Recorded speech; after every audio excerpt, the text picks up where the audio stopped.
Well, for more, let's go now and speak with Bradley Bowman, the Senior Director, Center on Military and Political Power at the Foundation for Defense of Democracies, speaking to us from Washington. Brad, great to talk. You have military experience yourself and a student of the military. Just maybe break down for us right now the military situation as you see it there in Ukraine. How is it possible for Russia to really take over the whole country in a matter of days?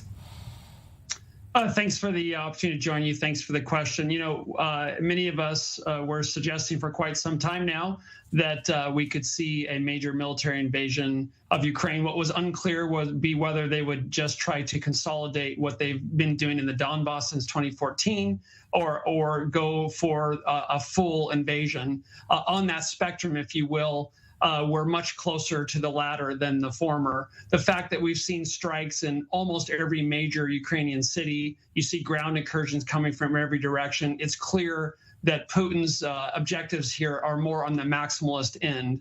Russia's military is among the most formidable in the world. Ukrainians have improved since 2014. The Ukrainians are proud and they're going to fight hard. It looks like the Russians have already taken some casualties. It depends whether Putin's looking at punitive strikes here, whether he wants to send a message to see if they'll concede, or whether it's going to be a decapitation strikes, or whether he's looking for an occupation. He cannot conquer and occupy Ukraine in a matter of days. No, he cannot, but he can do a lot of damage. But there is no doubt, the Secretary General is correct. This is the most significant combat that we've seen since World War II. We're seeing a violation of international borders again by Putin. And let's remember, the two world wars in the 20th century started, of course, with the violation of international borders. And Americans, our allies, should not shrug when we see this. This affects our core interests and values. Right. Now, Bradley, of course, Ukraine is not a NATO state, not yet. That, in one way, that's one of the reasons this war is taking place. But this is a challenge for NATO. How should it react here? This is a challenge for NATO. And, you know, it's very interesting that the two things that Putin most complains about, NATO expansion and Western military power in Eastern Europe, are the very things that his actions are most inviting. So it's quite interesting. It's like, you know, Kremlin, note to self, maybe you should stop invading and occupying countries if you don't want people to be members of NATO. It is noteworthy, right? He invaded and occupied, continues to occupy Georgia, 2008. Crimea, 2014, Russian-backed separatist movement, Donbass since 2014. No wonder these countries would like to be members of NATO. What should NATO be doing right now? They should be reinforcing our eastern flank with a focus on the Baltics, Poland, and Romania, making clear that a 1 inch of Russian aggression against NATO would invoke Article 5 and would be attack against all, including the United States. Bradley, there's some who might draw a line here between a U.S. pullback in recent years in various theaters, the pullout from Afghanistan, and concern that failure to deter Vladimir Putin now in Ukraine could embolden, for example, other aggressive powers in the world, especially those with conflicting interests in the United States. Let's look at Washington specifically. We expect President Biden to speak in a matter of minutes. What should his message be?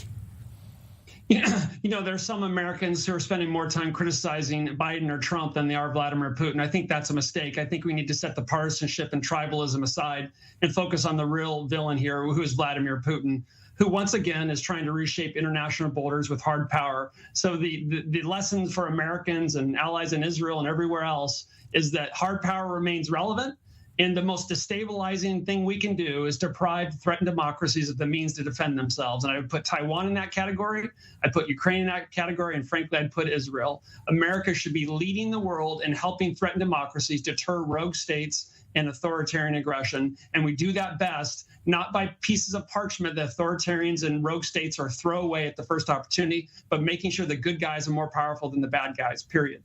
Now, of course, you talk about hard power, but right now the weapon that the West is using is sanctions, economic sanctions, also diplomatic sanctions to some degree. How effective is that going to be against Vladimir Putin, who, to the surprise of many, has already gone much further than many thought he would? Sanctions can be a very powerful tool of foreign policy, for sure. And the U.S. is particularly powerful and has used those to good effect. But the bottom line is it may very well be that Vladimir Putin has decided, you know, I'm going to get hard with sanctions, so be it. what I hope to accomplish in Ukraine is more important than financial pain. You know, I'll endure 1, 5, 10 years of financial pain so that 40 years from now, Moscow controls Ukraine. He may have made that calculation. He may have already discounted sanctions. I think that's more likely than not. And that's why I, for one, have been focusing on getting weapons to Ukraine yesterday. And how weapons to Ukraine? To what? Just very briefly, what kind of weapon does Ukraine need right now? The Biden administration was slow in sending weapons. They've sent a lot, but the shipments have been insufficient and belated. We need to be sending coastal defense, land mines, maritime mines, ammunition, fuel, air defense, drone, counter drone, the list goes on. They need more than they have, and they need it fast. All right, well, give them the tools and maybe they can fight. Bradley Bowman, Senior Director on the Center on Military and Political Power at the Foundation for Defense of Democracies. Thank you for joining us on I-24 News.